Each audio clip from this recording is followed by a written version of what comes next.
Now, good day. When you are putting together a press release, when you are announcing your big new thing is simply whatever you want it to be. It could be your new product, your new service, your new book, your big exciting toy, a new car. Insert whatever word description thing here. But today I want to talk about a roller coaster. A roller coaster that was announced in 2016 for the 2017 season in a little place called Cincinnati, Ohio. If you don't know this, I'm a huge roller coaster fan. I've ridden over 157 different roller coasters in the country, mostly in my 15 to 18-year-old time range. My family and I would go and travel the country, not really the country, but places on the East Coast, and I'd ride these different rides. And now that I'm in marketing, I love to follow brands that I like and dissect what they're doing and then share that with you. So a traditional build-up of a release of something typically goes like this. We're going to tell you a date that we're going to announce this thing. We're going to announce that thing, and then we're going to try to get you to buy that thing. Pretty much that's it. Now, what would happen if they add a little bit more to that? Add a little bit more to your big announcement, and it becomes more and more anticipation. So instead of it just being, announce, excite, and sell, it's really announce, excite, hint at something, and then sell. Hint at something that something is going to be bigger. Now, Cincinnati, Ohio is the home of Kings Island. Kings Island is a great amusement park, home of 15 or 16 different roller coasters, the longest wooden roller coaster in the world, one of the most famous wooden roller coasters in the world, the Beast. If you've been on it, you know that it's a very interesting ride. Probably not the best ride in the world, but it's world renowned.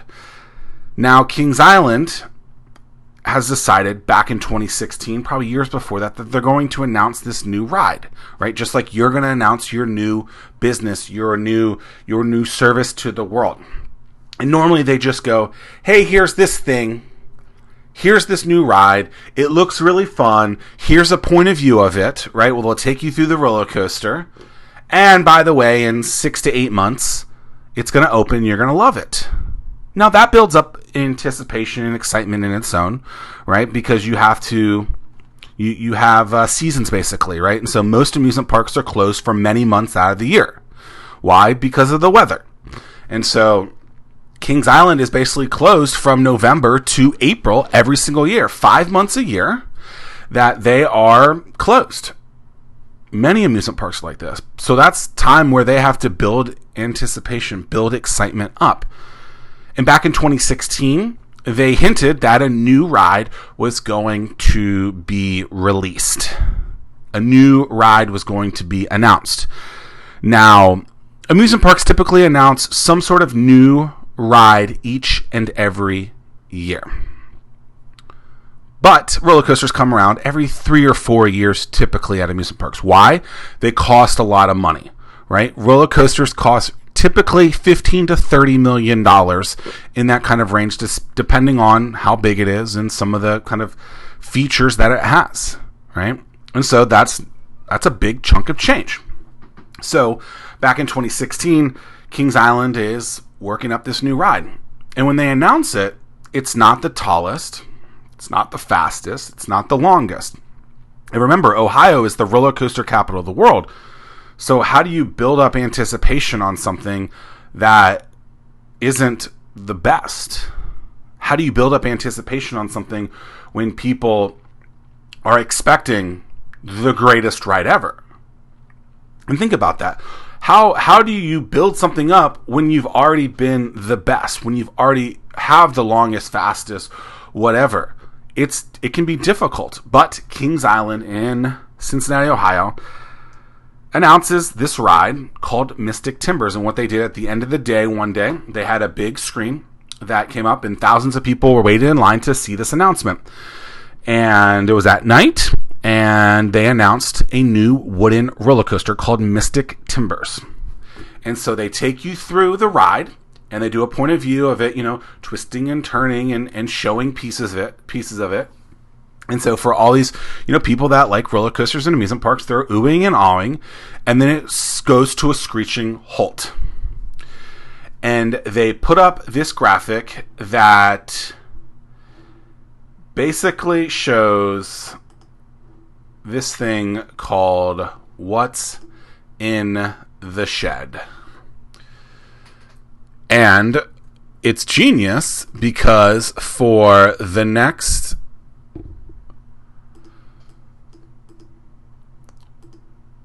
this graphic right here, basically it pops up What's in the Shed. And it's genius because you're sitting there and you're wondering, wait, I've watched the whole ride, but now at the very end, there's this thing, What's in the Shed. They show us this entire breakdown of the ride. So if you're looking at the far top right, that's the station. You go up the lift hill, you go around, you go down, the twists and turns, whatever. And then you get to the very end, back to the top right, and there's the shed there. And Kings Island created an entire campaign off of that little thing. What's in the shed, right? Ride stats, not the craziest. 16 airtime hills, 53 miles an hour. That's not that fast. 109 feet, not that tall. 3,300 feet. They have rides that are almost double that. But they marketed it. They marketed it. Can't speak today. They made it so that you questioned what was next. Oh, here's everything they're showing us, but what else could there be? So the press picks it up. The enthusiasts pick it up. All the random roller coaster people in the world just wondering, well, what is it? What is in the shed? And it's genius, right? You built this entire ride. It's not the tallest, the fastest, the best ride. But you build up this excitement of the unknown. And so people are wondering, what is it? And at the end of the day, what it ends up being is, I'll tell you in a minute. But people think it's maybe a drop. There's a drop in the middle of it where you just pull into the shed and then it drops you. Then people are like, oh, well, maybe there's additional pieces to the ride. Maybe it goes upside down somehow. Maybe it does this. Maybe it does that. And you got forums, roller coaster forums, all of this stuff where people are talking about what could it be. Why is that important? Because you have basically all this free publicity because you built up this unknown for people. It was I've seen it all, but I haven't. So what is it? At the end of the day,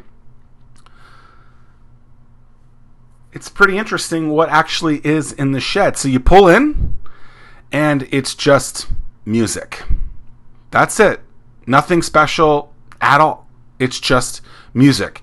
And so what happens is somewhere in the marketing of this, somewhere in the designing of this, they realize that when one roller coaster is in one part of the station, the other one is typically waiting. And so instead of just sitting there waiting for nothing, how do you market that thing? And so that's how the shed was built. It's pretty genius to me, right? Here's this ride that's going to be a decent ride that a lot of people are going to talk about, but they built up so much excitement for it because people wanted to know what was in the shed, and at the end, it's really nothing. But they got 8 months of free publicity because of it. They got me talking about it here, and people are still talking it today. Is it the greatest marketing campaign of all time? For an unknown feature, it might be, right? From an amusement park standpoint, typically you see everything with the ride, right? Typically you know how tall it's going to be, every feature that it has. Now with technology, you see every part of the ride before it even starts. But to build anticipation on something like this, where there's so much of an unknown, it's pretty genius. So if you're thinking, how do I do this myself? Well, simply think of ways that you can not tell everyone everything. Not tell your customers everything that is coming out and build up excitement around that. Now remember, Ohio is the roller coaster capital of the world. This roller coaster, Mystic Timbers, wasn't the tallest. It's not the fastest. It's not the longest.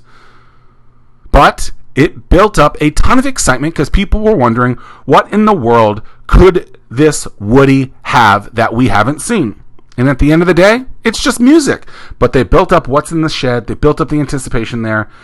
And, they had to get their money back. They wanted to get people excited about it. $15 million for a ride is a lot. And when you have 6 months a year of no one providing you money, basically, you got to find ways to build up excitement.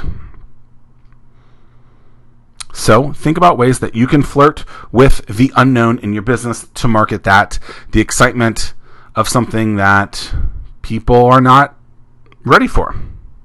And remember, typically what happens is you get a press release, there's a media announcement, there's a, hey, this is our big announcement, here's this thing, and they tell everything. The company tells everything. The company tells the prospective buyer, hey, here's everything about this house. Here's everything about this product. Here's everything about this tool, this product, this roller coaster. We're showing you absolutely everything. But the unknown gets people questioning. The unknown builds excitement. The unknown is exactly what worked here for Kings Island and Mystic Timbers, and I think you should do it too. Why? Because if you build up anticipation, if you build up excitement, people will talk about it, and you'll have something that you didn't share everything with, and it will continue to market you over and over and over again. So, tell everyone a lot, but don't tell everyone everything, and tease it, flirt with it, hide it a little, and make it so that people can't just get it all until they actually experience it themselves. Kings Island, good job. Peace.